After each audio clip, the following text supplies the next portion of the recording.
ನರೇಂದ್ರ ಮೋದಿ ಅವರು ಹೋಗಿ ಗಂಗೆಯಲ್ಲಿ ಸ್ನಾನ ಮಾಡಿ ಒಂದು ಕಲಶದ ಅವ್ರಿಗೆಲ್ಲ ಇದು ಸಿಗತ್ತಂತೆ, ಮೋಕ್ಷ ಸಿಗತ್ತೆ.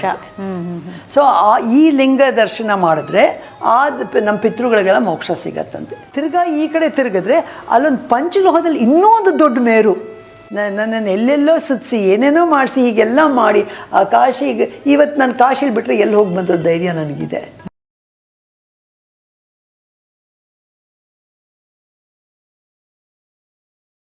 ಇದಾದಮೇಲೆ ನನ್ನ ಒಂದು ಕಡೆಯ ಒಂದು ಅನುಭವ ಇದು ಸ್ವಲ್ಪ ದೊಡ್ಡದೇ. ನಾನು ಇದೆಲ್ಲ ಇವಾಗ ಹೇಳ್ತೀನಲ್ಲ, ಸಾಧನೆ ಮಾಡ್ತಾ ಇದ್ದೀನಲ್ಲ, ದೀಕ್ಷೆ ಎಲ್ಲ ಆವಾಗಲೇ ಆಗೋದು. ಇದು 2022ನಲ್ಲಿ ಈ ಕರೋನಾ ಜಸ್ಟ್ ಆದಮೇಲೆ ಒಂದು ಕಾಶಿ ಯಾತ್ರೆದೊಂದು ಯಾರೋ ಟ್ರಾವೆಲ್ಸ್ನವ್ರೊಂದು ಟ್ರಿಪ್ ಹಾಕಿದ್ರು, ನಮ್ಮ ಫ್ರೆಂಡ್ಸ್ ಹೇಳಿದ್ರು. ಸೊ ನಾವು ಅವ್ರ ಜೊತೇಲಿ ಹೋದ್ವಿ, ಒಂದು 39 ಜನ ಹೋಗಿದ್ವಿ.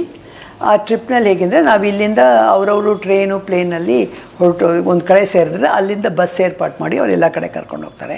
ಸೊ ನಾವೆಲ್ಲ ಫಸ್ಟು ಅಲ್ಲಿ ಟ್ರಿಪ್ನಲ್ಲಿ ಇದ್ದಿದ್ದು ನೈಮಿಷಾರಣ್ಯ, ಆಮೇಲೆ ಅಯೋಧ್ಯೆ, ಆಮೇಲೆ ಅಲಹಾಬಾದು, ಆಮೇಲೆ ವಿಂಧ್ಯಾವಾಸಿನಿ, ಆಮೇಲೆ ಕಾಶಿ, ಈ 5 ಜಾಗಗಳು ವಿಸಿಟ್ ಮಾಡೋದಿತ್ತು. ಸೊ ಅದ್ರ ಪ್ರಕಾರ ನಾವನ್ನೆಲ್ಲ ಲಕ್ನೋಗೆ ಬಂದು ಸೇರೋಕ್ಕೆ ಹೇಳಿದ್ರು. ನಾವೆಲ್ಲ ಸಾಕಷ್ಟು ಜನ ಎಲ್ಲರೂ ಪ್ಲೇನಲ್ಲೇ ಹೋಗಿದ್ವಿ. ಲಕ್ನೋದಿಂದ ಒಂದು ಬಸ್ ನಮ್ಮನ್ನು ಪಿಕಪ್ ಮಾಡಿ ಅವರು ಅಲ್ಲಿಂದ ಅವ್ರು ಚಾರ್ಜ್ ತೆಗೆದುಕೊಳ್ತಾರೆ. ಎಲ್ಲ ಜಾಗದಲ್ಲೂ ಹೋಟ್ಲಸ್ ಬುಕ್ ಮಾಡಿರ್ತಾರೆ. ಅವರೇ ಊಟ ತಿಂಡಿ ನಮ್ಮ ಜೊತೇಲಿ ಮಾಡ್ಕೊಂಡು ಬಂದು ನಮಗೆ ಬಿಸಿ ಬಿಸಿಯಾಗಿ ಕಾಫಿ ತಿಂಡಿ ಎಲ್ಲ ಅವರೇ ನೋಡ್ಕೊಳ್ತಾರೆ. ತುಂಬ ಏರ್ಪಾಟ್ಗಳು ಚೆನ್ನಾಗಿ ಇವಾಗ ಸಾಕಷ್ಟು ಜನ ಮಾಡ್ತಾ ಇದ್ದಾರೆ. ನಾವು ಟ್ರಾವೆಲ್ಸ್ನವರು ರಾಜೇಶ್ವರಿ ಟ್ರಾವೆಲ್ಸ್ನವ್ರು ತುಂಬ ಚೆನ್ನಾಗೇ ಮಾಡಿದ್ರು. ಸೊ ಫಸ್ಟ್ ನೈಮಿಷಾರಣ್ಯಕ್ಕೆ ಹೋದ್ವಿ. ನೈಮಿಷಾರಣ್ಯದಲ್ಲಿ ತುಂಬ ದೇವಸ್ಥಾನ ಇದೆ. ನಮ್ಮ ಕಥೆಗಳ ಪುರಾಣದಲ್ಲೆಲ್ಲ ನೈಮಿಷಾರಣ್ಯ ಬರುತ್ತಲ್ಲ, ಅದ್ರ ಬಗ್ಗೆ ಜಾಸ್ತಿ ಇವಾಗ ಮಾತಾಡಲ್ಲ. ಆದರೆ ಅಲ್ಲಿ ಒಂದು ಈ ಶಕ್ತಿ ಸ್ಥಾನಗಳಿದೆಯಲ್ಲ, 52 ಶಕ್ತಿ ಸ್ಥಾನದಲ್ಲಿ ಒಂದು ಶಕ್ತಿ ಸ್ಥಾನ ಲಲಿತಾ ದೇವಸ್ಥಾನ ಒಂದಿದೆ ಅಲ್ಲಿ ನೈಮಿಷಾರಣ್ಯದಲ್ಲಿ. ಆ ಒಂದು ಶಕ್ತಿ ಸ್ಥಳಕ್ಕೆ ಹೋಗಿದ್ವಿ. ಅಲ್ಲಿಂದ ಅಯೋಧ್ಯೆಗೆ ಬಂದ್ವಿ. ಅಯೋಧ್ಯೆಯಲ್ಲಿ ನಾವು ಆವಾಗ ಇನ್ನೂ ಈ ದೇವಸ್ಥಾನ ಉದ್ಘಾಟನೆ ಆಗಿರಲಿಲ್ಲ, ಎಲ್ಲ ರೆಡಿಯಾಗಿ ಇಟ್ಟಿದ್ರು ವರ್ಕ್ಶಾಪಲ್ಲಿ, ಬರೀ ಫೌಂಡೇಶನು ಅದನ್ನು ಎಲ್ಲ ನಾವು ನೋಡಿದ್ವಿ. ಅಯೋಧ್ಯೆ ಆಯಿತು. ಅಲ್ಲಿಂದ ನಾವು ಅಲಹಾಬಾದ್ ಬಂದು ತ್ರಿವೇಣಿ ಸಂಗಮಕ್ಕೆ, ಅಲ್ಲಿ ನಾವು ಮೊದಲು ಹೋಗಿದ್ದೀವಿ. ಅದು ತ್ರಿವೇಣಿ ಸಂಗಮ ಬೇರೆಯವರೆಲ್ಲ ಅವರು ಅಲ್ಲಿ ವೇಣಿದಾನ ಶ್ರಾದ್ದ ಅಂತ ಮಾಡ್ತಾ ಅದೆಲ್ಲ ಮಾಡಿಕೊಂಡ್ರು. ಅಲ್ಲಿಂದ ನಾವು ಬರೋವಾಗ ಕಾಶಿಗೆ ಒಂದು ಸ್ಥಳ ಬರ್ತಾ, ಯಾಕಂದರೆ ಈ ಸ್ಥಳ ತುಂಬ ಜನಕ್ಕೆ ಗೊತ್ತಿಲ್ಲ. ಅಲ್ಲಿ ಒಂದು ವಿಂಧ್ಯಾವಾಸಿನಿ ಅಂತ ಬರ್ತಾಳೆ. ಅಲ್ಲಿ ಪರ್ವತ ಇದೆ. ಆ ವಿಂಧ್ಯ ಪರ್ವತ ಹೇಗೆಂದರೆ ಮಧ್ಯಪ್ರದೇಶಕ್ಕೂ ಉತ್ತರ ಪ್ರದೇಶಕ್ಕೂ ಮಧ್ಯದಲ್ಲಿ ಬರುತ್ತೆ. ಅದು ಒಂದು ಬಾರ್ಡರ್ ಥರ. ಈ ವಿಂಧ್ಯ ಪರ್ವತಗಳಿಗೆ ಈ ವಿಂಧ್ಯಾವಾಸಿನಿ ಅಲ್ಲಿ ಒಂದು ಅದೊಂದು ದೊಡ್ಡ ಶಕ್ತಿ ಸ್ಥಳ. ಅದಕ್ಕೆ ಯಾಕೆ ಇಂಪಾರ್ಟೆನ್ಸ್ ಉಂಟು ಅಂದರೆ, ಈ ನಮ್ಮ ದುರ್ಗಾ ಸಪ್ತಶತೀಲಿ ಎಲ್ಲ ದೇವತೆಗಳು ಬೇಡಿಕೊಂಡು ಈ ಈ ಅಸುರನ್ನ ಕೊಲ್ಲಕ್ಕೆ ದೇವಿಗೆ ಪ್ರಾರ್ಥನೆ ಮಾಡಿದಾಗ ಅವಳು ತಮ್ಮ ಪವರ್ಸು ಶಕ್ತಿಗಳೆಲ್ಲ ಕೊಟ್ಟು ತಮ್ಮ ಅಸ್ತ್ರಗಳೆಲ್ಲ ಕೊಟ್ಟು ದೇವಿ ದುರ್ಗಾಗಿ ಬರ್ತಾಳಲ್ಲ, ಆ ದುರ್ಗಾ ಆಗಿ ಫಸ್ಟ್ ಟೈಮ್ ಅವಳು ಉದ್ಭವಿಸಿದ್ದು ಆವಿರ್ಭವಿಸಿದ್ದು ಮ್ಯಾನಿಫೆಸ್ಟೆಡ್ ಈ ವಿಂಧ್ಯಾಚಲದಲ್ಲಿ. ತುಂಬ ಶ್ರೇಷ್ಠವಾದ ಜಾಗ ಅದು. ಸೊ ಅಲ್ಲಿ ಒಂದು ಶಕ್ತಿ ಸ್ಥಳ. ಆ ಊರಿನಲ್ಲಿ ಹೇಗೆ ಅಂದರೆ, ಆ ಬೆಟ್ಟ ಸುತ್ತದ ಚಿಕ್ಕ ಟೌನು, ಯಾರ ಮನೇಲಿ ಡೇ ಟೈಮ್ನಾಗ ಎಲ್ಲ ಮನೆಯಲ್ಲೂ ಬರೀ ದುರ್ಗಾ ಸಪ್ತಶತಿನೇ ಪಾರಾಯಣ ನಡೀತಾ ಇರುತ್ತೆ ಕಂಟಿನ್ಯೂಸ್ ಆಗಿ. ಅದು ಕೇಳ್ತಾ ಬರುತ್ತೆ ಅಂತ. ಸೊ ಅದಕ್ಕೆ ಮೊದಲು ಒಂದು ಸಲ ಹೋಗಿದ್ದೆ ನಾನು, ಯಾರೋ ಕರ್ಕೊಂಡು ಹೋಗಿದ್ರು, ನಮ್ಮ ಚಿನ್ಮಯ ವಿದ್ಯಾಲಯ ಪ್ರಿನ್ಸಿಪಲ್ ಅವರು. ಇದು 2ನೇ ಸಲ ನನಗೆ ಸಿಕ್ತು. ಸೊ ಆ ವಿಂಧ್ಯಾವಾಸಿನಿ ದೇವಸ್ಥಾನಕ್ಕೆ ಹೋದ್ವಿ. ಅಲ್ಲಿ ಇನ್ನೂ ಒಂದು ಏನು ಅಂದರೆ, ಆ ವಿಂಧ್ಯಾವಾಸಿನಿಯಲ್ಲಿ 3 ಪರ್ವತಗಳು 3 ದೇವಿಗಳಿದೆ. ಸೊ ಇಲ್ಲಿ ಈ ವಿಂಧ್ಯಾವಾಸಿನಿ 3 ಪರ್ವತಗಳಿದೆ, ಅಲ್ಲಿ 3 ದೇವಿಯರಿದ್ದಾರೆ. ಒಂದು ವಿಂಧ್ಯಾವಾಸಿನಿ, 2ನೇದು ಅಲ್ಲೊಂದು ಕಾಳಿ ಇದ್ದಾಳೆ. ಆ ಕಾಳಿ ದೇವಸ್ಥಾನಕ್ಕೆ ಹೋದರೆ ಸ್ವಲ್ಪ ನೋಡೋಕ್ಕೆ ಭಯನೇ ಆಗತ್ತೆ. ಆದರೆ ಆ ಕಾಳಿ ಬಾಯಿ ತೆಗೆದಿರ್ತಾಳೆ. ಭಕ್ತಾದಿಗಳು ಹೋದವರೆಲ್ಲ ಅವ್ರು ಏನೇನು ಪ್ರಸಾದ ತೆಗೆದುಕೊಂಡು ಹೋಗ್ತಾರೋ ಅದ್ರ ಬಾಯಲ್ಲಿ ಹಾಕಿದ್ರೆ ಅದು ಹೊರಟೋಗುತ್ತೆ. ಅದು ಎಲ್ಲಿ ಹೋಗುತ್ತೆ ಯಾರಿಗೂ ಗೊತ್ತಿಲ್ಲ. ಸಾಕಷ್ಟು ಅಲ್ಲಿನ ಜನರು ಸೈಂಟಿಸ್ಟ್ ಎಲ್ಲ ರಿಸರ್ಚ್ ಮಾಡಿದ್ದಾರೆ. ಆದರೆ ಆ ಕಾಳಿ ಬಾಯಿನಲ್ಲಿ ಹಾಕೋ ಆಹಾರ ಎಲ್ಲೋಗುತ್ತೆ ಅಂತ ಇದುವರೆಗೂ ಯಾರಿಗೂ ಗೊತ್ತಾಗಿಲ್ಲ. ಅಂದರೆ ಬಟ್ ಆ ಬಾಯಿನಲ್ಲಿ ಏನು ಹಾಕಿದ್ರೂ ಹೋಗುತ್ತೆ, ತಿರ್ಗಾ ವಾಪಸ್ ಯಾರಿಗೂ ಗೊತ್ತಾಗಲ್ಲ ಎಲ್ಲಿ ಹೋಗುತ್ತೆ ಅಂತ. ದೊಡ್ಡದಾಗಿ ಒಂದು ಕಾಳಿ, ಅದೊಂದು ವಿಚಿತ್ರ. ಅದು ಅಂದ್ರೆ ಹೋಲ್ ಇದೆಯಾ? ಜಸ್ಟ್ ಹೋಲ್ ಇದೆ, ಹೋಗಿದೆ. ಅದೇ ಅಲ್ಲಿ ಒಂದು ಹೋಲ್ ಇದು, ಅದು ಎಲ್ಲೋ ಕೆಳಗೆ ಹೋಗ್ತಾ ಇದೆ ಭೂಮಿಗೆ. ಅದು ಎಲ್ಲಿ ಹೋಗ್ತಾ ಇದೆ ಅಂತ ಭೂಮಿನಲ್ಲಿ ಯಾರೂ ಇನ್ನೂ ಪತ್ತೆ ಮಾಡೋಕ್ಕಾಗಿಲ್ಲ ಇಷ್ಟುವರೆಗೂ. ಅಂತ ಒಂದು ಕಾಳಿ ಅಲ್ಲಿದೆ. ಸೊ ಅದೊಂದು ಅತಿಶಯ ಅಲ್ಲಿಂದು ಕಾಳಿ. ನೋಡೋಕ್ಕೂ ಚೆನ್ನಾಗಿದ್ದಾಳೆ, ಸ್ವಲ್ಪ ಉಗ್ರವಾಗಿದ್ದಾಳೆ, ಬಟ್ ಚೆನ್ನಾಗಿದ್ದಾಳೆ. ಅದಾದಮೇಲೆ ಇನ್ನೊಂದು ದೇವಸ್ಥಾನ ಇದೆ, ಇನ್ನೊಂದು ಪರ್ವತದಲ್ಲಿ, ಯೋಗಮಾಯೆ ಅಂತ. ಈ ಯೋಗಮಾಯೆ ಯಾರು ಅಂದರೆ, ನಮ್ಮ ಕೃಷ್ಣ ಅವತಾರದಲ್ಲಿ ಕೃಷ್ಣ ಅವತ್ತು ಕೃಷ್ಣಾಷ್ಟಮಿ ದಿವಸ ರಾತ್ರಿ ಹುಟ್ಟಿದಾಗ ಇದು ವಸುದೇವ ಆ ಕೃಷ್ಣನ ಮಗುನ ತೆಗೆದುಕೊಂಡು ಹೋಗಿ ರಾತ್ರಿ ಮಳೆಯಲ್ಲಿ ಯಮುನಾ ಕ್ರಾಸ್ ಮಾಡಿ ಹೋಗಿ ನಂದಗೋಕುಲದಲ್ಲಿ ಅಲ್ಲಿ ಯಶೋಧ ಒಂದು ಹೆಣ್ಮಗುಗೆ ಜನ್ಮ ಕೊಟ್ಟಿರ್ತಾಳೆ. ಈ ಮಗುನ ಕೃಷ್ಣ ಮಗು ಬಿಟ್ಟು ಆ ಹೆಣ್ಮಗುನ ತೆಗೆದುಕೊಂಡು ಬಂದುಬಿಡ್ತಾನೆ ವಸುದೇವ, ಬಂದುಬಿಡ್ತಾನೆ. ಸೊ ಬಂದ ಮೇಲೆ ಅವನೇನು ಮಾಡ್ತಾನೆ ಅಂದರೆ, ಇದು ಬೆಳಗ್ಗೆ ಅವರು ಸೆಕ್ಯೂರಿಟಿ ಗಾರ್ಡ್ಸ್ ಎಲ್ಲ ಕಂಸನ್ಗೆ ಹೇಳ್ತಾರೆ ಹೀಗೆ 8ನೇ ಮಗು ಹುಟ್ಟಾಗಿದೆ ಅಂತ. ಸೊ ಕಂಸ ಬರ್ತಾನೆ, ನೋಡಿದ್ರೆ ಮಗು ಅಳ್ತಾ ಇರುತ್ತೆ. ಆವಾಗ ಈ ಮಗು ಇದ್ದರೆ ತಾನೇ ನಾನು, ಯಾಕಂದ್ರೆ ಅವನಿಗೆ ಶ್ರೀರ್ವಾಣಿ ಆಗಿರುತ್ತಲ್ಲ, ದೇವಿಗೆ 8ನೇ ಮಗ ನಿನ್ನ ಕೊಲ್ತಾನೆ ಅಂತ, ಈ ಮಗು ಇದ್ದರೆ ತಾನೇ ನನ್ನ ಕೊಲ್ಲೋದು ಅಂತ ಅವನೇನು ಮಾಡೋದು ಅದಕ್ಕೆ ಆ ಮಗುನ ಒಂದು ಕಾಲಲ್ಲಿ ಇಟ್ಕೊಂಡು ಒಂದು ಬಂಡೆಗೆ ಹಾಕಿ ಅವಳನ್ನ ಸಾಯಿಸೋಕೆ ನೋಡ್ತಾನೆ. ಆವಾಗ ತಕ್ಷಣ ಆ ಮಗು ಅಂತರ್ಧಾನವಾಗಿಬಿಡ್ತು, ಮೇಲೆ ಕೊಟ್ಟೋಗುತ್ತೆ. ಅಶರೀರವಾಣಿಯಾಗಿ, ನಾನು ಯೋಗಮಾಯೆ, ನೀನು ನನ್ನೇನು ಮಾಡೋಕ್ಕಾಗಲ್ಲ, ಆದರೆ ನಿನ್ನ ಸಾಯಿಸೋ ಮಗು ಹುಟ್ಟಿದೆ, ಅವನು ಬೆಳೀತಾ ಇದ್ದಾನೆ ಇದರಲ್ಲಿ ಅಂತ ಹೇಳು, ಗೋಕುಲದಲ್ಲಿ ಅಂತ ಹೇಳಿಬಿಟ್ಟು ಅವಳು ಅಂತರ್ಧಾನ ಆಗ್ತಾಳೆ. ಆ ಅಂತರ್ಧಾನವಾದ ಯೋಗಮಾಯೆ ಈ ವಿಂಧ್ಯ ಪರ್ವತದಲ್ಲಿ ನೆಲೆಸಿದ್ದಾಳೆ. ಅದು ಶಕ್ತಿ. ಇನ್ಫ್ಯಾಕ್ಟ್ ನೀವು ಕೆಲವು ಕಡೆ ಎಲ್ಲ ಪುರಾಣಗಳು ಓಡಿದ್ರೆ ಈ ದುರ್ಗಾ ಒಂದು ರೂಪನೇ ಕೃಷ್ಣ ಅಂತ ಹೇಳ್ತಾರೆ. ಕೃಷ್ಣನು ಕೂಡ, ನೀವು ಬೀಜಾಕ್ಷರ ಕೂಡ ಎರಡಕ್ಕೂ ಒಂದೇ, ಕ್ಲೀಮ್ ಅಂತಾರೆ. ಕೃಷ್ಣನ್ಗೂ ಕ್ಲೀಮ್ ಅಂತಾರೆ, ಬೀಜಾಕ್ಷರ ದುರ್ಗಾಗೂ ಕ್ಲೀಮ್ ಅಂತಾರೆ. ಸೊ ಕೃಷ್ಣ ಬಂದು ದುರ್ಗಾದೊಂದು ರೂಪ ಅಂತ ಕೂಡ ಹೇಳ್ತಾರೆ ಅಂತ ನಮ್ಮ ಪುರಾಣಗಳು ಹೇಳುತ್ತೆ. ಸೊ ಇದೆಲ್ಲ ನೋಡಿ, ಯಾಕೆ ನಾನು ಹೇಳ್ತಾ ಇದ್ದೆ, ಇದೆಲ್ಲ ಚಿಕ್ಕ ದೇವಸ್ಥಾನಗಳಿತ್ತು. ಇವಾಗ ಹೇಗೆ ನರೇಂದ್ರ ಮೋದಿ ಬಂದು ಬೆನಾರಸ್ನಲ್ಲಿ ನಮ್ಮ ಕಾಶಿ ವಿಶ್ವನಾಥನ ದೇವಸ್ಥಾನ ಪುನರುದ್ಧಾರ ಮಾಡಿ ದೊಡ್ಡದಾಗಿ ಮಾಡಿ ಚೆನ್ನಾಗಿ ಮಾಡಿದಾರೋ, ಹಾಗೆ ಯೋಗಿ ಆದಿತ್ಯನಾಥ್ ಅವರು ಈ 3 ದೇವಿ ಸ್ಥಳಗಳನ್ನು ವಿಂಧ್ಯಾವಾಸಿನಿ ಕಾರಿಡಾರ್ ಅಂತ ಅದನ್ನು ತುಂಬ ಚೆನ್ನಾಗಿ ಪುನರ್ನಿರ್ಮಾಣ ಮಾಡಿದ್ದಾರೆ. ಸೊ ಇದೆಲ್ಲ ಯಾಕೆ ಹೇಳ್ತಾ ಇದ್ದೀನಿ ಅಂದರೆ, ತುಂಬ ಜನ ಯಾತ್ರೆಗೆ ಹೋಗ್ತಾರೆ, ಕಾಶಿಗೆ ಹೋಗ್ತಾರೆ, ಅಲಹಾಬಾದ್ಗೆ ಹೋಗ್ತಾರೆ. ಬಟ್ ಈ ಅಲಹಾಬಾದ್ ಕಾಶಿಗೆ ಮಧ್ಯೆ ಇದು ಬರುತ್ತೆ. ಈ ದೇವಸ್ಥಾನ ನೋಡಬೇಕಾದ ಸ್ಥಳ. ತುಂಬ ಹಳೆಯ ದೇವಸ್ಥಾನಗಳು, ನಮ್ಮ ಪುರಾಣದಲ್ಲಿ ಇದರ ಬಗ್ಗೆ ಎಲ್ಲ ಇದ್ರ ಬಗ್ಗೆ ಚರ್ಚೆ ಮಾಡಿದ್ದಾರೆ. ಇದನ್ನು ನೋಡಬೇಕಾದ ದೇವಸ್ಥಾನ. ಸೊ ಇದು ನಾವು ಇದನ್ನು ನೋಡ್ಕೊಂಡು ಕಾಶಿಗೆ ಬಂದ್ವಿ. ಕಾಶಿಲಿ ಫಸ್ಟೇ ನಮ್ಮ ಇವರು ಅದೇ ಟೂರ್ ಆಪರೇಟರ್ಸ್ ಟ್ರಾವೆಲ್ಸ್ನವರೇ ನಮಗೆ ಕಾಶಿನಲ್ಲಿ ಗಂಗೆಯಲ್ಲಿ ಬೋಟಿಂಗ್ ಮಾಡಿಸಿದ್ರು, ಕಾಶಿ ವಿಶ್ವನಾಥನ ದರ್ಶನ ಮಾಡಿಸಿದ್ರು. ಆ ಹೊಸ ದೇವಸ್ಥಾನ ನೋಡಿ ನಮಗೆ ನಾವು ದಂಗಾಗ್ಬಿಟ್ವಿ. ಯಾಕಂದರೆ ಅದನ್ನು ಹಳೆಯ ದೇವಸ್ಥಾನ ನೋಡಿದ್ದೀವಿ ಕಾಶಿದಲ್ಲಿ. ಇವಾಗ ಪುನರುದ್ಧಾರ ಆದಮೇಲೆ ತುಂಬ ಚೆನ್ನಾಗಿದೆ. ನಮಗೆ ತುಂಬ ಹೆಮ್ಮೆ ಆಯಿತು, ಅದೆಲ್ಲ ನೋಡ್ಕೊಂಡ್ವಿ. ಸೆಕೆಂಡ್ ಡೇ ನಮಗೆ ಅಲ್ಲಿ ಅದು ಪಿತೃಪಕ್ಷದ ಟೈಮ್ ಬೇರೆ. ಸೊ ಅವರು ಎಲ್ರಿಗೂ ಈ ಶ್ರಾದ್ದ ಮಾಡೋಕ್ಕೆ ಏರ್ಪಾಟ್ ಮಾಡಿದರು. ನಾವೆಲ್ಲ ಬೆಳಗ್ಗೆ ಹೋಗಿ ಗಂಗೆ ಸ್ನಾನ ಮಾಡಿದ್ವಿ, ಶ್ರಾದ್ದ ಎಲ್ಲ ಮಾಡಿದ್ವಿ. ಆಮೇಲೆ ಅವರು ಊಟದ ಏರ್ಪಾಟೆಲ್ಲ ಮಾಡಿ ಎಲ್ಲ ಬಂದುಬಿಟ್ವಿ. ಆಮೇಲೆ ಮಳೆ ಬರ್ತಾಯಿತ್ತು. ಸಾಯಂಕಾಲ ಆವತ್ತು ಈ ಬೇರೆಯವರೆಲ್ಲ ತುಂಬ ಕಾಶಿಗೆ ಬಂದಮೇಲೆ ಕಾಶಿಲಿ ಶ್ರಾದ್ದ ಆಯ್ತಲ್ಲ, ನೆಕ್ಸ್ಟು ಗಯಾ ಶ್ರಾದ್ದ ಮಾಡಬೇಕಲ್ಲ, ಎಲ್ಲರೂ ಗಯಾಗೆ ಹೋಗಬೇಕು ಅಂತ ರೆಡಿ ಆದರು. ಸೊ ನಾವು ಗಯಾಗೆ ಹೋಗಲಿ, ಯಾಕಂದ್ರೆ ನಾವು ಗಯಾಗೆ 2-3 ಸಲ ಹೋಗಿದ್ದೀವಿ, ನಮ್ಮ ಗಯಾ ಶ್ರಾದ್ದ ಎಲ್ಲ ಮುಗಿಸಿದ್ದೀವಿ. ಸೊ ನಾವು ಅಂದ್ಕೊಂಡ್ವಿ ಆ ಟೈಮ್ ಅಲ್ಲಿ ಹೋಗೋಕ್ಕೆ ಬದಲು ರಾತ್ರಿ ಎಲ್ಲ ಬಸ್ಸಲ್ಲಿ ಹೋಗಿ ನಿದ್ದೆಗೆಡಕ್ಕೆ ಬದಲು ನಾವು ಕಾಶಿಲೇ ಇದ್ದು ಇನ್ನೂ ಕಾಶಿನಲ್ಲಿ ಬೇಕಾದಷ್ಟು ನೋಡೋದಿದೆಯಲ್ಲ, ದೇವಸ್ಥಾನಗಳಿದೆಯಲ್ಲ ನೋಡ್ಬೋದು. ನಾವಿಬ್ಬರು ಕಾಶಿಲೇ ಹುಡ್ಕೊಬಿಟ್ವಿ. ಅವರೆಲ್ಲ ಹೋದರು. ಸೊ ನೆಕ್ಸ್ಟ್ ಡೇ ನಾವು ತಿಂಡಿ ತಿಂದ್ಕೊಂಡು ಯಾರೋ ನಮಗೊಂದು ಗೈಡ್ ರೆಫರೆನ್ಸ್ ನಂಬರ್ ಎಲ್ಲ ಕೊಟ್ಟರು. ಆ ಗೈಡಿನ ಮೂಲಕ ನಾವು ಫಸ್ಟ್ ಕಾಳಭೈರವನ ನೋಡಬೇಕು. ಅವನು ಭೈರವ ಅಂದರೆ ಸೆಕ್ಯೂರಿಟಿ ಗಾರ್ಡು ಈಶ್ವರನಿಗೆ.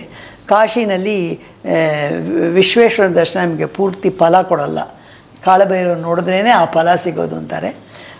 ತುಂಬ ಅಲ್ಲಿ ತುಂಬ ನುಗ್ಗುಲು ಜಾಸ್ತಿ. ಕಾಳಭೈರವನ ದೇವಸ್ಥಾನ ನೋಡಿದ್ವಿ. ಆಮೇಲೆ ಪಕ್ಕದಲ್ಲಿ ಒಂದು ವಟುಕ ಭೈರವ ಅಂತ ಇದೆ, ಅದನ್ನು ನೋಡಿದ್ವಿ. ಆಮೇಲೆ ಅವನು ಹೀಗೇ ನಮ್ಮ ಚಿಕ್ಕ ಚಿಕ್ಕ ಗಲ್ಲಿ, ದೊಡ್ಡ ರೋಡಿಂದ ಚಿಕ್ಕ ಚಿಕ್ಕ ಗಲ್ಲಿ ಮೂಲಕ ಕರ್ಕೊಂಡು ಹೋಗ್ತಾ ಇದ್ದ. ಒಂದೇನು ಆಶ್ಚರ್ಯದಿಂದ ಅಲ್ಲೊಂದು ಏಕಮುಖಿ ದತ್ತಾತ್ರೇಯ ದೇವಸ್ಥಾನ ನೋಡಿದ್ವಿ. ಆಮೇಲೆ ಒಂದು ಬಂದಾಗ ಅಲ್ಲೊಂದು ಚಿಕ್ಕ ಮನೆ ಕಿಟಕಿ ತೋರಿಸ್ತಾ, ಕಿಟಕಿಲಿ ನೋಡಿ ಅಂದರೆ ಅದು ಯಾರ್ದೋ ಮನೆ. ಆ ಕಿಟಕಿಲಿ ನೋಡಿದ್ರೆ ಆ ಕಿಟಕಿಯಿಂದ ಆ ಗೋಡೆಗೆ ಒಂದು ಚಿಕ್ಕ ರಂಗನಾಥ ಸ್ವಾಮಿ ಮಲಗಿದ್ದಾನೆ, ಶಿಲೆ. ತುಂಬ ಚೆನ್ನಾಗಿತ್ತು, ದೀಪ ಇಟ್ಟಿದ್ದಾರೆ. ಇದು ಯಾಕೆ ಹೇಳ್ತಾ ಇದ್ದೀನಿ ಅಂದರೆ, ಕಾಶಿಲಿ ಎಷ್ಟು ದೇವಸ್ಥಾನಗಳಿದೆ ಅಂದರೆ ಅಲ್ಲೇ ನಿವಾಸಿಗಳು ಇವತ್ತು ಕೂಡ ಆ ಹಳೆಯ ಕಾಲದ ವಿಗ್ರಹಗಳ ಮನೇಲಿ ಇಟ್ಕೊಂಡು ಬಚ್ಚಿಟ್ಕೊಂಡು, ಯಾಕಂದ್ರೆ ತುಂಬ ದೇವಸ್ಥಾನಗಳೆಲ್ಲ ಅಲ್ಲಿ ಮೊಘಲ್ ಸಾಮ್ರಾಜ್ಯದ ಟೈಮ್ನಲ್ಲಿ ಇದಾಯ್ತಲ್ಲ, ಡಿಸ್ಟ್ರಾಯ್ ಆಯ್ತಲ್ಲ, ಹಾಗೆ ನಮ್ದು ಆಗಬಾರ್ದು ಅಂತ ಅವ್ರ ಮನೆಗಳು ಬಚ್ಚಿಟ್ಕೊಂಡು ಇವತ್ತು ಅವ್ರ ಮನೆಗಳಲ್ಲಿ ಇನ್ನೂ ದೇವಸ್ಥಾನವಾಗಿ ಈ ದೇವರುಗಳು ಪೂಜಿಸ್ತಾ ಇದ್ದಾರೆ ಕಾಶಿದಲ್ಲಿ. ಸೊ ಇದು ಒಂದು ನೋಡೋ ವಿಚಾರ. ಸೊ ಇದು ಒಂದು ನಾವು ಒಂದು ಚಿಕ್ಕ ಮನೆಯಲ್ಲಿ ಕಿಟಕಿಯಿಂದ ನೋಡಿದ್ರೆ ಅಲ್ಲೊಂದು ರಂಗನಾಥ ಸ್ವಾಮಿ ಅದು ನೋಡಿದ್ವಿ. ಹಳೆ ವಿಗ್ರಹ, ಹಳೆ ಕಾಲದ ವಿಗ್ರಹ. ನೀವು ವಿಗ್ರಹ ಕೆತ್ತನೆ ನೋಡಿದ್ರೇ ಗೊತ್ತಾಗ್ಬಿಡುತ್ತೆ ಇದು ಹಳೆ ಕಾಲದ್ದು ಅಂತ ಅದನ್ನು ನೋಡಿದ್ವಿ. ಅದಾದಮೇಲೆ ಒಂದು ಕೃಷ್ಣನ ದೇವಸ್ಥಾನಕ್ಕೆ ಬಂದ್ವಿ. ಅದನ್ನು ಬಿಂದು ಮಾಧವ ಅಂತಾರೆ. ಯಾಕಂದರೆ ಇದು ಸ್ವಲ್ಪ ಈ ದೇವಸ್ಥಾನಕ್ಕೆ ಎಲ್ಲರೂ ಹೋಗಲ್ಲ, ಬೇರೆ ಅಲ್ಲಿ ಸಂಕಟ ಮೋಚನ, ದುರ್ಗಾಬಾಡಿ, ಬೇರೆ ಎಲ್ಲರೂ ಹೋಗ್ತಾರೆ. ಬಟ್ ಈ ನಾವು ಕೆಲವು ನೋಡಿದ ಅನ್ಯೂಷಲ್ ದೇವಸ್ಥಾನಗಳು. ಈ ಬಿಂದು ಮಾಧವನ ದೇವಸ್ಥಾನದಲ್ಲಿ ತುಂಬ ಚೆನ್ನಾಗಿದೆ ಕೃಷ್ಣ. ಅದು ಒಂದು ಘಾಟು ಗಂಗಾ ತೀರದಲ್ಲಿದೆ. ಅಲ್ಲಿ ಇಂಪಾರ್ಟೆಂಟಾಗಿ ನೋಡಬೇಕು ಅಂದರೆ ಆ ಕೃಷ್ಣನ ಮುಂದೆ ಒಂದು ಇಷ್ಟು ದೊಡ್ಡ ಸಾಲಿಗ್ರಾಮ ಇದೆ, ನರಸಿಂಹ ಸಾಲಿಗ್ರಾಮ. ಅಂಥ ದೊಡ್ಡ ಸಾಲಿಗ್ರಾಮ ನೋಡೇ ಇಲ್ಲ. ಒಂದು ಬಂಡೆ ಥರ ಇದೆ ದೊಡ್ಡದಾಗಿ. ಸೊ ಅದಕ್ಕೆ ಮುಖ, ಕಣ್ಣು ಎಲ್ಲ ಇದೆ ಸಾಲಿಗ್ರಾಮ. ಅದಕ್ಕೆ ಪೂಜೆ ಮಾಡ್ತಾರೆ. ಅಂಥ ಸಾಲಿಗ್ರಾಮ ನೀವು ನೋಡೋದು ತುಂಬ ಅಪರೂಪ. ಸೊ ಆ ಬಿಂದು ಮಾಧವ ಸಾಲಿಗ್ರಾಮನೂ ನೋಡಿದ್ವಿ, ದರ್ಶನ ಆಯಿತು. ಅಲ್ಲಿಂದ ಅವರು ಒಂದು ಕಡೆ ಗಲ್ಲಿಗಳು, ಅಲ್ಲಿ ರಿಕ್ಷಾ ಕೂಡ ಹೋಗಲ್ಲ. ನಮ್ಗೆ ಅಷ್ಟೊತ್ತಿಗೆ ಸುಸ್ತಾಗ್ಬಿಟ್ಟಿತ್ತು, ನಮ್ಮ ಯಜಮಾನ್ರಿಗಂತೂ ತುಂಬಾ ಸುಸ್ತಾಗಿತ್ತು. ಆದರೂ ಅವನು ನಾವು ತಿರ್ಗಾ ಹೇಗಿದ್ರು ಆ ಗಲ್ಲಿಯಿಂದನೇ ರೋಡಿಗೆ ಬರಬೇಕು ಒಂದು ರಿಕ್ಷಾ ಇಡೋಕೆ. ಸೊ ಆ ಗಲ್ಲಿ ಮೂಲಕ ಹೋಗಲೇಬೇಕು. ಹೋಗ್ತಾ ಇರುವಾಗ ಸಡನ್ನಾಗಿ ಒಂದು ಚಿಕ್ಕ ಒಂದು ಬಿಲ್ಡಿಂಗ್ ಇತ್ತು. ಇಲ್ಲಿ ಬನ್ನಿಯಿಂದ ಅಲ್ಲಿ ಒಂದು ಒಳಗೆ ಕರ್ಕೊಂಡೋದ್ರೆ ಅಲ್ಲಿ ಒಂದು ಮಾಡಿ ಮೆಟ್ಲು, ಹೇಗೆಂದರೆ ಸ್ಪೈರಲ್ ಸ್ಟೇರ್ ಕೇಸು, ಕೆಳಗೆ ಹೇಗೆ ನಾವು ಮಾಡಿ ಸ್ಪೈರಲ್ ಮೇಲೆ ಇದೊಂದು ಮಾಡಿ ಕೆಳಗೆ ಹೋಗುತ್ತೆ. ಅದು ಒಂದು ಬಾವಿ ಥರ, ಅದರ ಸುತ್ತ ಸ್ಟೇರ್ ಕೇಸು. ಸೊ ನಮ್ಮನ್ನು ಆ ಸ್ಟೇರ್ ಕೇಸಿಂದ ನೋಡೋಕ್ಕೆ ಹೇಳ್ದ. ಅಲ್ಲಿ ನೋಡೋಕ್ಕಾದ್ರೆ ಅಲ್ಲೊಂದು ದೊಡ್ಡ ಲಿಂಗ, ಮಣಿಕರ್ಣಿಕೇಶ್ವರ ಅಂತ ಒಂದು ದೊಡ್ಡ ಲಿಂಗ. ಅದನ್ನು ಪುರಾಣದ ಪ್ರಕಾರ ವಿಷ್ಣು ಬಂದು ಆ ಗಂಗೆ ತೀರದಲ್ಲಿ ಈ ಲಿಂಗನ ಪ್ರತಿಷ್ಠಾಪನೆ ಮಾಡಿ ವಿಷ್ಣು ಪೂಜೆ ಮಾಡ್ತಾ ಇದ್ದಂತೆ.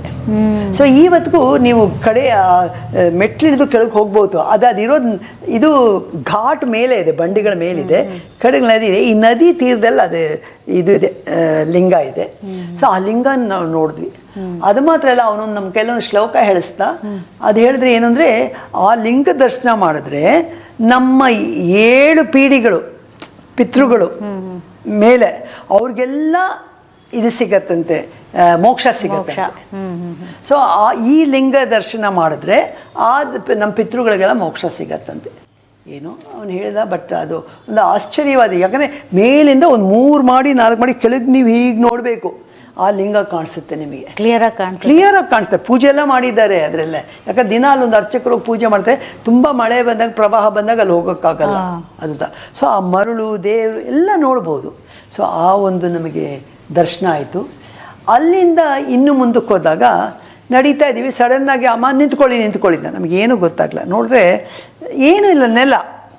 ಏನಪ್ಪ ಅಂದರೆ ಆ ನೆಲದಲ್ಲಿ ಒಂದು ಚಿಕ್ಕ ಗ್ಲಾಸ್, ಈ ಟೈಲ್ ಇದೆಯಲ್ಲ, ಈ ಟೈಲ್ಗಿಂತ ಚಿಕ್ಕದು, 1 ಅಡಿ ಚೌಕ ಅಷ್ಟೇ, 1 foot 1 by 1 feet by 1 foot by 1 foot ಅಂತ ಒಂದು ಗ್ಲಾಸು. ಸೊ ಇದ್ರಲ್ಲಿ ನೋಡಿ ಅಂತ, ಅದ್ರಲ್ಲಿ ನೋಡಿದ್ರೆ ಅದರಲ್ಲಿ ಇನ್ನೊಂದು ಲಿಂಗ, ಏನೋ ಅದರಲ್ಲಿ ಇನ್ನೊಂದು ಲಿಂಗ ಕಾಣಿಸುತ್ತೆ ಗ್ಲಾಸಿಂದ. ಈ ದೊಡ್ಡ ಮೊದಲಾದರೂ ನೀವು ಮಾಡಿಂದ ಹಿಡಿದು ಹೋಗ್ಬೋದು, ಇದನ್ನು ಅದಕ್ಕೂ ಹೋಗೋಕ್ಕಾಗಲ್ಲ. ಆದರೆ ಅಲ್ಲೊಂದು ಲಿಂಗ ಇದೆ ತೋರಿಸ್ತಾ. ಅದನ್ನು ಪರಮಪಿತ ಪರಮೇಶ್ವರ ಅಂತ ಹೇಳ್ತಾರೆ, ಪರಮಪಿತ ಪರಮೇಶ್ವರ ಅಂತ ಹೇಳ್ತಾರೆ. ಅಮ್ಮ ಆ ಲಿಂಗ ಚೆನ್ನಾಗಿ ನೋಡಿ ದರ್ಶನ ಮಾಡಿ ಅಂತ. ಆಮೇಲೆ ಅವನು ಹೇಳಿದ. ಆಮೇಲೆ ನಾನು ಇದೆಲ್ಲ ವೆಬ್ಸೈಟನ್ನು ಆಮೇಲೆ ಚೆಕ್ ಮಾಡಿದೆ, ಅವನು ಹೇಳಿದ ಸುಳ್ಳಲ್ಲ. ಆಮೇಲೆ ಅಲ್ಲಿ ಆ ಲಿಂಗನ ದರ್ಶನ ಮಾಡಿದ್ರೆ ನಮ್ಮ ಮುಂದಿನ 7 ಪೀಳಿಗೆಗಳು, ನಮ್ಮ ಮಕ್ಕಳು, ನಮ್ಮ ಮೊಮ್ಮಕ್ಕಳು ಅವ್ರಿಗೆಲ್ಲ ಒಳ್ಳೇದಾಗತ್ತಂತೆ, ಅವ್ರಿಗೆಲ್ಲ ಮೋಕ್ಷ ಸಿಗತ್ತಂತೆ. ಅಂದ್ರೆ ಅಲ್ಲಿನ ಗೈಡ್ ನಿಮ್ಗೆ ಅವ್ರು ರೆಗ್ಯುಲರ್ ಆಗಿ ಹೋಗ್ತಾ ಇರ್ತಾರಲ್ಲ, ಅವ್ರಿಗೆಲ್ಲ ಗೊತ್ತಿರತ್ತೆ ಅಲ್ಲ ಅಲ್ಲಿರೋರು. ಸೊ ಅವ್ರು ಅದು ತೋರಿಸ್ತಾ. ಸೊ ಅದು ಒಂದು ನಮ್ಗೆ ದರ್ಶನ ಆಯ್ತು. ಸೊ ಇದು ಇರೋದು ಯಾವ ಪ್ರದೇಶದಲ್ಲಪ್ಪ? ಇದು ಕಾಶಿನಲ್ಲೇ. ಕಾಶಿಯಲ್ಲೇ ಕಾಶಿಯಲ್ಲಿ ಅದು ಯಾವ ಘಾಟ್ ಅಂತ ನನಗೆ ಗೊತ್ತಿಲ್ಲ. ಮಣಿಕರ್ಣಿಕಾ ಘಾಟಿಂದ ಆ ಕಡೆ ಕೇದಾರ್ ಘಾಟ್ ಆ ಕಡೆ ಹೋಗ್ತಾ ಇದ್ರು. ಈ ಘಾಟಲ್ಲಿ ಅಲ್ಲಿ ರಿಕ್ಷಾ ಹೋಗಲ್ಲ, ಎಲ್ಲ ಗಲ್ಲಿ ನೀವು ನಡ್ಕೊಂಡು ಹೋಗ್ಬೇಕು. ಹೋದ್ರೆ ಇದು ಸಿಗತ್ತೆ. ಅವನು ನಮ್ಮನ್ನ ಕರ್ಕೊಂಡು ಹೋದ ಅವತ್ತು. ಸೊ ಇದೆಲ್ಲ ನೋಡಿದ್ವಿ. ಇದೆಲ್ಲ ಅಪರೂಪದ. ಇದು ನನಗೆ ಯಾರು ಹೇಳೇ ಇರಲಿಲ್ಲ, ನಾನು ನೋಡಿದೆ. ಆಮೇಲೆ ನಾನು ಸುಮ್ಮನೆ ಇದನ್ನ ಮನೆಗೆ ಬಂದು ಊರಿಗೆ ಬಂದಮೇಲೆ ಅದನ್ನೆಲ್ಲ ಚೆಕ್ ಮಾಡಿದೆ. ಅದೆಲ್ಲ ಇದೆ ಅಂಥ ದೇವಸ್ಥಾನಗಳು. ಅದ್ರ ಬಗ್ಗೆ ಸೊ ಅವ್ನು ಹೇಳಿದ್ದೆಲ್ಲ ಅವರು ಇಂಟರ್ನೆಟ್ ಹೇಳಿದ್ದಾರೆ. ಸೊ ಇದೆಲ್ಲ ನಮ್ಗೆ ತುಂಬ ಅಪರೂಪದ ದೇವಸ್ಥಾನಗಳಾಯಿತು. ಅಲ್ಲೊಂದು ತಾರಾ ದೇವಸ್ಥಾನ ಆಯಿತು. ಎಲ್ಲ ಮಾಡಿದ್ವಿ. ಅಷ್ಟೊತ್ತಿಗೆ ಇವ್ರಿಗೆ ತುಂಬ ಸುಸ್ತಾಗಿಬಿಟ್ಟಿತ್ತು. ಸೊ ಹೇಗೋ ನಾವು ಬಂದ್ವಿ, ಒಂದು ಸೈಕಲ್ ರಿಕ್ಷಾ ಇಟ್ಕೊಂಡು ಬಂದ್ವಿ. ಎಲ್ಲ ಊಟ ಮಾಡಿದ್ವಿ, ನಮ್ಮ ರೂಮಲ್ಲಿ ಬಂದು ಮಲಗಿಬಿಟ್ವಿ. ತಿರ್ಗಾ ತುಂಬ ಟಯರ್ಡ್ ಆಗಿಬಿಟ್ಟು, ಯಾಕಂದರೆ ಒಂಥರ ಡಿಹೈಡ್ರೇಷನ್ ಆಗಿಬಿಟ್ಟಿತ್ತು. ನಮಗೇ ಗೊತ್ತಿಲ್ಲದೆ ನಾವು ಸಾಕಷ್ಟು ನಡೆದಿದ್ದೀವಿ, ಸರಿಯಾಗಿದ್ದೆಲ್ಲ ದೇವಸ್ಥಾನ ಸುತ್ತೋ ಹುಮ್ಮಸ್ನಲ್ಲಿ ಸುಸ್ತಾಗಿಬಿಟ್ಟಿದ್ದೀವಿ. ಸಾಯಂಕಾಲ ಎಲ್ಲೋ ಹೋಗಿ ಏನೋ ಊಟ ಮಾಡೋಕ್ಕೆ ಹೋದ್ವಿ. ಆದರೆ ಯಾಕಂದ್ರೆ ನಮ್ಮ ಗ್ರೂಪೆಲ್ಲ ಹೊರಟೋಗಿತ್ತಲ್ಲ ಗಯಾಗೆ. ಸೊ ನಾವೇ ಎಲ್ಲೋ ಹೊರಟೋಗಿದ್ದೆ, ನಮ್ಗೆ ಆ ಊಟನೂ ಸೇರಲಿಲ್ಲ. ಬಂದ್ವಿ, ಆಮೇಲೆ ಮಲಗಿದ್ವಿ. ಮಧ್ಯರಾತ್ರಿಲಿ ಸಡನ್ನಾಗಿ ನನಗೆ ಮಲಗಿದ್ರೆ ದಪ್ಪ ಅಂತ ಒಂದು ಸೌಂಡು. ಏನಪ್ಪ ಅಂತ ನೋಡಿದ್ರೆ ಲೈಟ್ ಹಾಕಿದ್ ನೋಡಿದ್ರೆ, ಅಂದರೆ ಬಾತ್ರೂಮ್ ಲೈಟ್ ಹಾಕಿದ್ವಿ, ಅಂದರೆ ಚಿಕ್ಕ ರೂಮು. ಇವರು ಬಿದ್ದುಬಿಟ್ಟಿದ್ದಾರೆ. ಬಾತ್ರೂಮ್ಗೆ ಕಾಲು ಆ ಕಡೆ, ತಲೆ ಈ ಕಡೆ, ರೂಮಲ್ಲಿ ಬಿದ್ದುಬಿಟ್ಟಿದ್ದಾರೆ. ಯಾವತ್ತೂ ಇವ್ರಿಗೆ ಯಾವ ಅನಾರೋಗ್ಯ ಬಂದು ಇವ್ರಿಗೇನೂ ಆಗಿರಲಿಲ್ಲ. ಸಡನ್ನಾಗಿ ನಂಗೊಂದು ಶಾಕ್ ಆದಂಗೆ ಆಯಿತು. ಹೇಗೋ ಅವ್ರನ್ನ ಎಬ್ಬಿಸಿದೆ, ಮಲಗಿಸ್ದೆ. ಅವ್ರಿಗೇನು ಗೊತ್ತಿಲ್ಲ ನಾನು ಎಬ್ಸಿರೋದು ಮಲಗಿಸಿ, ಒಂದು ಗೊತ್ತಿಲ್ಲ. ಆಮೇಲೆ ಸ್ವಲ್ಪ ನೀರು ಕೊಟ್ಟೆ. ಆಮೇಲೆ ಸೊ ನ್ಯಾಚುರಲಿ ಅವ್ರು ಮಲಗಿಬಿಟ್ರು, ನನಗೆ ನಿದ್ದೆನೇ ಬರಲಿಲ್ಲ. ಏನಪ್ಪ ಒಂದು ಯಾತ್ರೆಗೆ ಬಂದಿದ್ದೀವಿ, ಅದು ನಾವು ವಯಸ್ಸಾದವರು, ಹೀಗೆ ಇವರು ಏನೋ ಇವತ್ತು ಇದಾಗತ್ತಲ್ಲ, ಯಾರೂ ಇಲ್ವಲ್ಲ ನಮ್ಮ ಜೊತೆಯವರೆಲ್ಲ ಗಯಾಕ್ಕೆ ಹೋಗಿದ್ದಾರಪ್ಪ. ನನಗೆ ತೋಚಿದ್ದೆಲ್ಲ ಅದೇ, ನಾನು ಮಂತ್ರ ಜಪ ಮಾಡಿಕೊಂಡು, ನಾನು ದೇವ್ರನ್ನ ಬೆಳ್ಕೊಂಡು ಏನೋ ಮಾಡಿಕೊಂಡು ಆ 2 ಗಂಟೆಯಿಂದ 2 ಅವರ್ಸ್ ನಾನು ಹೇಗೋ ಕಳೆದೆ. ಲಕಿಲಿ ಅಷ್ಟೊತ್ತಿಗೆ ಈ ಗಯಾಗೆ ಹೋದವರೆಲ್ಲ ಬಂದರು. ಬಂದ ತಕ್ಷಣ ಅವ್ರು ಕಾಫಿನೂ ಕೊಟ್ಟರು. ಅವ್ರ ಹತ್ರ ಕಾಫಿ ಇಸ್ಕೊಂಡು ನಾನು ಇವ್ರಿಗೆ ಫಸ್ಟು ಎದ್ದು ಕಾಫಿ ಕುಡಿಸ್ದೆ. ಸೊ ಕಾಫಿ ಕುಡಿಸಿದ ತಕ್ಷಣ ಇವ್ರಿಗೆ ಸ್ವಲ್ಪ ಅಂದರೆ ಸ್ವಲ್ಪ ಡಿಹೈಡ್ರೇಷನ್ ಆಗಿಬಿಟ್ಟಿತ್ತು. ಆ ಒಂದು ನೀರು, ಆ ಶುಗರು ಅದ್ರ ಸ್ವಲ್ಪ ಇವ್ರಿಗೆ ಚೈತನ್ಯ ಬಂತು, ಎನರ್ಜಿ ಬಂತು ಸ್ವಲ್ಪ. ಆಮೇಲೆ ಏನಾಯಿತು ಅಂದರು. ನಾನಂದರೆ ನೋಡಿ ಹೀಗೆ ನೀವು ಬಿದ್ದ್ರಿ, ಅವ್ರಿಗೇನು ಪಾಪ ಗೊತ್ತಿರಲಿಲ್ಲ ಅದು. ಸೊ ಏನೋ ಆದರೆ ಸ್ವಲ್ಪ ಲವಲವಿಕೆ ಆಗಿದ್ರು, ಇದಾಯಿತು. ಇಷ್ಟೆಲ್ಲ ಆದಮೇಲೆ ನನಗೆ ಒಂದು ಆಸೆ ಇತ್ತು. ಏನು ಅಂದರೆ, ನಾನು ಶ್ರೀವಿದ್ಯೆ ದೀಕ್ಷೆ ತೆಗೆದುಕೊಂಡು 2013-14 ಶುರು ಮಾಡಿದಾಗ ಕೊಯಂಬತ್ತೂರಲ್ಲಿ ಇದ್ದೆ ಅಂತ ಮೊದಲು ಹೇಳಿದ್ದೆ ಅಲ್ವಾ. ಅಲ್ಲಿ ಕೊಯಂಬತ್ತೂರಿನಲ್ಲಿ ಇದ್ದಾಗ ಅಲ್ಲಿಗೊಬ್ಬರು ಸನ್ಯಾಸಿಗಳು ಒಬ್ಬರು ಬರೋರು, ವರ್ಷಕ್ಕೊಂದು ಸಲ ಬಂದು ಅವರು ಒಂದು ತಿಂಗಳು ನಮ್ಮ ಆಶ್ರಮದಲ್ಲಿ ಇರ್ತಾಯಿದ್ರು. ಅವರು ಇದು ಶೃಂಗೇರಿ ಪರಂಪರೆಯವರು. ಅವರು ಆ್ಯಕ್ಚುಲಿ ತುಂಬ ಚಿಕ್ಕವರ ವಯಸ್ಸಲ್ಲಿ ಅವರು ತುಂಬ ಕ್ವಾಲಿಫೈಡ್ ಆಗಿದ್ದು, ಒಂದು ಇದು ಟೆಕ್ಸ್ಟೈಲ್ ಫರ್ಮು ಎಲ್ಲ ನಡೆಸ್ತಾ ಇದ್ದವರು. ಸಡನ್ನಾಗಿ ವೈರಾಗ್ಯ ಬಂದು ಎಲ್ಲ ಬಿಟ್ಟು ನಾನು ಸನ್ಯಾಸ ತೆಗೆದುಕೋಬೇಕು ಅಂತ ಹೋಗಿ ಕಡೆಗೆ ಅವರಿಗೆ ಯಾರೋ ಶೃಂಗೇರಿ ಪರಂಪರೆ ಅವರು ಹಿಮಾಲಯಕ್ಕೆ ಹೋದಾಗ ಅಲ್ಲಿ ಅವ್ರಿಗೆ ಸನ್ಯಾಸ ಕೊಟ್ಟು, ಅವರು ಶೃಂಗೇರಿ ಪರಂಪರೆಯಲ್ಲಿ ಅವರು ಸನ್ಯಾಸಿಗಳು.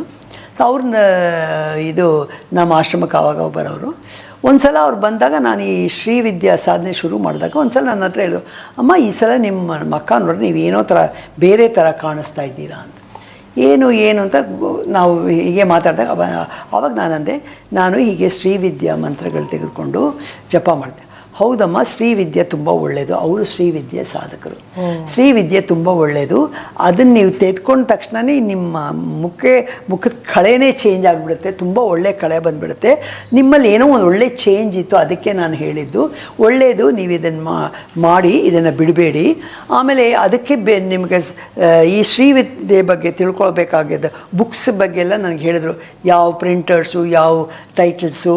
ಆಮೇಲೆ ಕಂಚಿ ಪರಮಾಚಾರ್ಯರು ಸೌಂದರ್ಯ ಲಹರಿ ಬಗ್ಗೆ ಒಂದು ಬರೆದಿದ್ದಾರೆ ಅಂತ ಈ ಬುಕ್ಸ್ ಎಲ್ಲ ನೀವು ತರಿಸ್ಕೊಂಡು ಓದಿ, ನಿಮಗೆ ಸಾಕಷ್ಟು ಈ ಶ್ರೀ ವಿದ್ಯೆ ಬಗ್ಗೆ ಗೊತ್ತಾಗತ್ತೆ ಅಂತ ಅವ್ರು ನನಗೆ ಸಾಕಷ್ಟು ಗೈಡ್ ಮಾಡಿದರು. ಅವರು ಗೈಡ್ ಮಾಡೋಕೆ ಒಂದು ಸಲ ನನಗೆ ಹೇಳಿದರು, ತಿರ್ಗಾ ಬರ್ತಾಯಿದ್ರು ಹೋಗ್ತಾಯಿದ್ರು, ಕನ್ನಡದವರೇ. ಸೊ ಅದಕ್ಕೆ ಅವರು ಒಂದು ಸಲ ನನಗೆ ಹೇಳಿದ್ರು, ನಿಮ್ಮನ್ನು ಯಾವತ್ತಾದರೂ ಒಂದು ಸಲ ನಾನು ಕಾಶಿಗೆ ಕರ್ಕೊಂಡು ಹೋಗ್ತೀನಿ, ಅಲ್ಲಿ ಕಾಶಿಲಿ ಒಂದು ದೊಡ್ಡ ಮೇರು ಇದೆ, ಅಂಥ ಮೇರು ನೀವೆಲ್ಲೂ ನೋಡಿರಲ್ಲ, ಆ ಮೇರು ನಿಮಗೊಂದು ಸಲ ತೋರಿಸ್ತೀನಿ ಅಂತ ಅವ್ರು ಹೇಳಿದರು.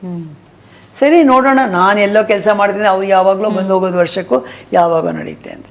ಬಟ್ ಇದ್ರ ಮಧ್ಯೆ ನಾನು ಏನಾಯಿತು ಅಂದರೆ, ನಾನಿವಾಗ 22 ಅಲ್ವಾ, ಅರೌಂಡ್ 2014-15 ಒಂದು ಸಲ ಲಕ್ನೋಗೆ ಹೋಗಿದ್ದೆ, ಹೇಳಿದ್ನಲ್ಲ, ಅಲ್ಲಿನ ಚಿನ್ಮಯ ವಿದ್ಯಾಲಯ ಪ್ರಿನ್ಸಿಪಲ್ ನನಗೆ ವಿಂಧ್ಯಾವಾಸನೆಲ್ಲ ತೋರಿಸಿ ಕಾಶಿಗೆ ಕರ್ಕೊಂಡೋಗಿದ್ರು.